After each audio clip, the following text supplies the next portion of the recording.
So what if the biggest and best action camera isn't about the size or the price, but it's more about the value for money and the features it offers and what you actually get to do with it? So this camera now is the Akaso Brave 7, and it might look small, but it does come with 4K video, dual screens, voice commands, remote control and a variety of other creative features. So do you really need to spend big money, maybe 2 to 3 times the price, to get some good footage for features that you're probably never going to use, or can a budget camera like this one do everything you want for a fraction of the price? Okay, so welcome back to the channel. Well, if it's your first time here, my name's Andrew, and if it's not your first time here, it's still Andrew, that hasn't changed. So before I get started into my review of the Akaso Brave 7, if you could do the like, subscribe, notification bell and the hype, that would be greatly appreciated because it does really help the channel out no end. Okay, so let's talk about the Akaso Brave 7. Now, I will be honest with you, I've always been a user of some of the high-end action cameras, and that's only because I was basically following everybody else. And I was paying for premium features that I would never use, and in some cases that I didn't even know what they were all about. So recently, one of my friends, Steve, asked me about the Akaso Brave 7 because he was looking for a budget camera for his general holidays and when we're out on our bikes. And I had to admit, I had no real idea about the Akaso. I could tell him about all the top end cameras, about colour grading, dynamic ranges, and basically he just looked at me as if I was speaking another language. So anyway, he just said that he wanted a basic camera that could do everything he wanted, that was simple and easy to use, and he didn't want to spend a fortune. Now, before I get started, I'm not going to turn around and say that the Akaso Brave 7 is on the same level as some of the high-end action cameras, because it's not. For example, you're not going to get that top tier stabilisation, low light performance or the specialised colour profiles. But the question is, do you really need to pay for all those top end features that you're probably never going to use? And let's face it, most people like Steve just want to capture some good footage without the hassle of going through things like colour grading later on. They just want a camera that's capable for everyday use, that's not going to break the bank, and this is where the Akaso Brave 7 comes in. And as for the price, as I said, in some cases it's a half or even a third of the high-end action cameras, and it does give you way more than you'd expect from a budget camera, and this is what makes it really good value for money. Now, I've spent time using the camera and seeing exactly what it offers, and honestly I can see why people do say it is one of the best budget cameras out there. So first thing I'm going to be looking at is the build quality and the design of the camera. Now, it has got a rugged, slightly rubberized body, and it does feel quite durable without being bulky. You don't get that heavy premium feel you do get with top-end cameras, but like I said, it's not pretending to be one. It definitely doesn't feel cheap either. But it is designed to take a bit of a beating, and that's exactly what you want from an action cam. It's even got a removable front lens cover, so if the worst does happen, you know you're going to be able to replace that. Now, you do have dual screens on it for quick framing and simple controls, so you can capture the moments you want to without any messing around. Now, another bonus of the camera is that it's got IPX8 waterproofing. So that means that you can take it down to 10 meters or 26 feet approximately without having to have any external housing. So it's going to be great if you are out riding in the rain, diving in the sea, surfing, snorkeling or any other water sports. It's not going to cause the camera to have any issues. Plus, it comes with its own protective guard, and the nice thing about this, it's going to give you an extra level of protection, plus the fact the way that it's designed means that you can charge the battery without having to take the camera out of the case. Now, it does come with a dual screen setup, so on the rear you do have a 2-inch touchscreen. Using this, I have found it to be very responsive, and it's quite bright and it's easy to navigate. It's fully touch enabled, and you can do all the features and the controls directly from that. Now, on the front of the camera you have got a 1.3-inch screen. Now, this isn't a touch screen, but it is useful for things like vlogging. Now, this is a huge advantage, especially at this price point, because if you are vlogging or filming yourself, the front screen alone makes it much easier and you can see exactly what you're doing. Now, when it comes to field of view, you've got 4 different ones. The first one is going to be the super wide, and that's 170 degrees, and that's going to be perfect for your action sports, biking, skiing, and it's going to give you that classic action camera view. Then you've got wide, followed by portrait, which gives you a more natural perspective for when you're filming, especially for things like vlogging. And then you've got a narrow field of view, which is ideal for if you're doing close-ups on things. But each one is really versatile and can be used in a variety of circumstances. Now, when it comes to the video and specifications on the Brave 7, it does use a 1/3 CMOS sensor. It also allows you to do 4K up to 60 frames a second, as well as having 2.7 and 14.4 at 60 frames a second. Plus, you're able to do 1080p and 720 at 120 frames a second. So if you are filming in 4K, you know you're going to get nice crisp footage. And if you want to film more in slow motion, you've got the 1080p options, as I said, at 120 frames a second, and I'll go into more of that in a moment. Now, when it comes to stabilisation, the Brave 7 does use electronic image stabilisation 2.0. And it's there to smooth out everyday shakes when you're doing things like walking or handheld shots, and it does a decent job for that. Now, it's not going to be advanced as you're going to get on premium cameras, and you'll still notice some jitter if you are in rough situations like mountain biking. But for the price, it does a perfectly good job. So I would say it is suited more towards handheld shots, things like walking or biking as well. As I said, it's not high-end level, but it is going to be suitable in most conditions. Now, moving on to that, we're going to look at the dynamic range. Now, with the Brave 7, the dynamic range isn't particularly great, but it does hold its own surprisingly well, considering that it is a budget camera. Now, the dynamic range is all about how well a camera can handle the details from both the bright highlights as well as the dark shadows at the same time. And it does have a wide dynamic range mode, or WDR, and the Brave 7 does do a better job than I expected. Now, I did notice when I was out filming that I had to change the exposure compensation several times between shots depending on the lighting. If it was a bright day, I'd have to take it down to about -2 to stop some of the highlights being blown out. And then if I went back to filming towards something which is a little bit darker, a few more shadows or cloudy, then I had to switch it back up to 0. So it did struggle in really tricky lighting situations with bright skies and darker foregrounds, where it was trying to balance the exposure so I didn't lose any detail. But if I was shooting in a more balanced light, as it is today, it did really surprisingly well. It's not going to be on the same level as the premium cameras, but for the price and as a budget camera, it can handle most lighting situations well enough, so you're not going to have any issues with that. And that's going to take me on to low light performance. Now, on the Akaso Brave 7, you have got a dedicated low light mode. And I'm going to be real with it, it only helps slightly. It's still going to struggle in very dark environments, and you are going to get a lot of noise and grain in the footage, but, and this is hand on heart, you're going to get that with all action cameras regardless of the price. Even though you may see some that say, oh, we can do this and we can do that in low light, generally, if you are using any sort of action camera in a low light setting, you're going to get noise and grain into the footage. You can try and mitigate this if you want by increasing the exposure, that's going to help. But for all action cameras, you are better off using them in well lit or outdoor situations. Now, when it comes to colour, the Akaso Brave 7 keeps things really simple. You've got a number of built-in filters such as vivid, black and white, sepia, that type of thing, which are great if you want to do a quick job straight out of the camera without any editing. And these are going to be really simple and easy to use, especially for beginners. And not only that, but it even has a dedicated diving filter. So if you are out scuba diving, you know you're going to get the correct colours coming through as well. Now, it's also worth noting you're not going to get any advanced colour profiles on the camera, such as flat or D-log. So you're not going to get that extra flexibility if you did want to colour grade in post. But I have found that the majority of people are not interested in colour grading anyway, so that's not such a bad thing. You're not paying for a feature that you're never going to use. So basically what you get from the camera is what you can see, and that's going to be simple, convenient and ready to share. So it's going to be good for nice quick edits without any post-processing. If you did want to do any colour grading, then I would stick to the normal filter that it's got on the camera and then go from there, because that's going to give you the most flexibility. Now, when it comes to the audio quality on the Akaso Brave 7, it actually does quite a decent job, especially for a budget action camera. It's got a built-in microphone, and that's going to pick up the voices clearly in quiet environments, and it's going to make it perfectly usable for casual vlogging or talking headshots. But once you hit windy conditions, you are going to notice some drop in clarity, but it has also got a wind reduction facility, and that's going to help smooth things out a bit. It's not going to be studio quality by any means, but it's definitely good enough for everyday use. So this is a recording now with the camera one arm's length away and the wind reduction is off. And this is another recording, again with the camera one arm's length away, and this time the wind reduction is on.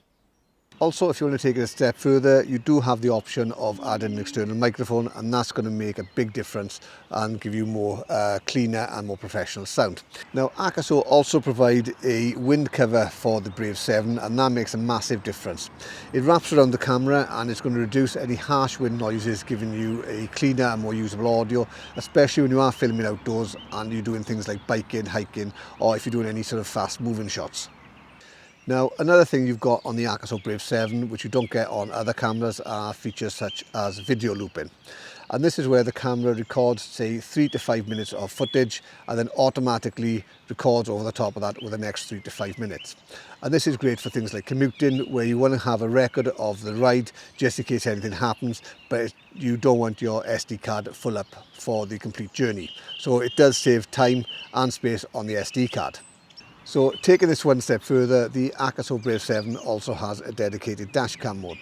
And this means the camera is going to start and stop as you start and stop the car. And like the looping mode, it's going to record the last few minutes before overwriting. So again, that's a nice little feature that you've got built into the Akaso 7 that you don't get on other budget cameras. So I had to stop for 2 minutes because we just had a massive hailstorm and I'm soaked. So as I was saying, it does do 2 extra modes, being time-lapse and hyperlapse. So with the time-lapse, you set up an interval time on the camera. The camera is going to take a number of photos and then it's going to combine those together into one final piece of footage. And that's good for doing creative things like sunsets or clouds moving or busy streets. And it will record in resolutions up to 4K and intervals from 1 second to 1 minute, and a duration from 5 minutes up to 1 hour, or infinity if you've got it connected to a battery pack. And then you've got the hyperlapse feature, which is very similar to the time-lapse, but in this case the camera is going to record between 2 and 30 times faster as you're moving about, and again that can give you some really nice dynamic shots. So it is perfect for showing movement in a really dynamic way. So if you think about driving through a busy city on a long road trip or exploring some sort of scenic trail, it speeds up everything while keeping the motion nice and smooth, and it's going to turn long journeys into short cinematic clips that feel fast and engaging. And then finally, you got slow motion. Now with slow motion on an action cam like the Akaso Brave 7, it's all about capturing details you'd normally miss in real time. So it's perfect for things like sports, where you can break everything down and just capture that moment of impact. And it really works well for creative shots, things like water splashing or anything where motion looks more dramatic when it's slowed down. Even everyday movements can be turned into cinematic clips just by reducing the speed in which they're actually filmed. Now it is only available in 1080p and 720 and not 4K. And if you are filming in 1080p or 720, it will give you the option to film in 60 frames a second or 120 frames a second. So this means things can be slowed down either by twice or up to 4 times. But remember, if you do want to shoot in 4K, you can still shoot at 60 frames a second, because this means that you can slow things down by half to 30 frames a second or 2.5 times to 24 frames a second, and that's going to give you more flexibility in post-production. So you only really need to use the 1080p version if you are filming at 120 frames a second. Now when it comes to battery life, the Akaso Brave 7 holds its own there as well, because you're looking at roughly 90 minutes per battery in 4K and close to 2 hours if you drop it down to 1080p. Plus it does come with 2 batteries, so you can swap them out in the middle of shooting, and that's going to give you very little downtime, and it's going to be perfect for shooting for longer days. So again, you've got plenty of battery life that comes with the camera. Now, as well as the video features, the Akaso Brave 7 also has photography features, and it does hold its own surprisingly well considering it is an action camera. Now, you've got 2 main options when it comes to photography. You've got 20 megapixels and 12 megapixels, and honestly the 20 megapixel shots give you plenty of detail for social media, for travel shots, or even some light editing. Now it is going to shoot in JPEG, and that's simple for beginners and it's really friendly to use, and it's going to be sharp enough for most users. But if you do want to do something with more creativity, you have got the option to shoot in RAW. And like the video mode, you can change the field of view depending on your subject. Now, one of the standout features you've got when you are using the Brave 7 for photography is the wide dynamic range mode, and that really helps balance out the bright skies and darker shadows. So if you are shooting landscapes or outdoor scenes, you're not going to be losing details as easily in tricky lighting situations. Now you've also got a burst mode, and that's great for capturing fast action. So if you're doing things like jumping, or say maybe kids coming on water slides as they hit the water, you set this up and it's going to capture a number of different shots over a short period of time. And then you've got things like timer, which is perfect for things like group shots, where you can set the camera up on a tripod, press the shutter button, and it's going to give you time to get into the shot yourself. It also allows for inclusion of manual settings, so you can tweak things like your ISO, your exposure, your white balance, and this is going to give you more creative control, especially if you're trying to get a specific look. Now this obviously is not going to replace your DSLR, but for an action camera at the price, the photo features are surprisingly capable and versatile. Now it also gives you an interval photo mode, and this is similar to the time-lapse mode, but instead it saves the photos as individuals instead of combining them into one piece of footage at the end. Now Akaso also provide an app to control the camera over Wi-Fi. So you do have to switch the settings on the camera manually and on the phone each time you want to use it, and it can be a bit of a pain, but you do quickly get into the rhythm, although it could be a little bit smoother. But as it's a budget cam, you do expect to take an extra few steps. But once you are in, your phone can control all the settings. And I will be honest, I found doing the settings on the camera just as easy as doing them on the phone. But if you're using the phone, you are going to get a live preview of exactly what the camera sees. And this is going to help when you are shooting, as you can see more detail, and it is going to help you with things like composition. And this is especially useful when the camera is mounted somewhere awkward, like on a helmet or on a bike or on a dashboard.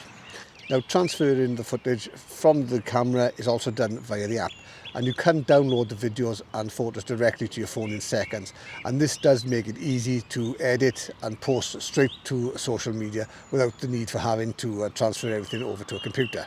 So the app itself does do exactly what it's designed to do. It's reliable to use, it's straightforward and simple, and for a budget camera like this, it really is spot on. And then this leads you onto the last two things. The first one is going to be the remote control. Now Akaso do supply a remote control unit for the cameras, and this is one of the small features that for me makes a massive difference, because it simply is a matter of putting the remote control on your wrist, and it's going to let you start and stop recording or take photos without actually touching the camera. You just press the button and the camera's ready to go. And this is going to be perfect if you do have the camera mounted, say for example on a helmet or somewhere where it's out of reach. The control itself is quick and responsive, and it honestly makes filming a lot more convenient, especially when you are doing some sort of action shots or you are solo filming. And then to complement that, it does actually give you voice commands as well. And this is where you can simply say to the camera to take a photo or to start recording, and the camera is going to do exactly that. And again, that's a feature that you do get on really high-end action cameras. You wouldn't expect it on a budget camera such as this, but it's there and it works perfectly. So that it really is a good feature you've got on the Akaso Brave 7. Akaso, start recording.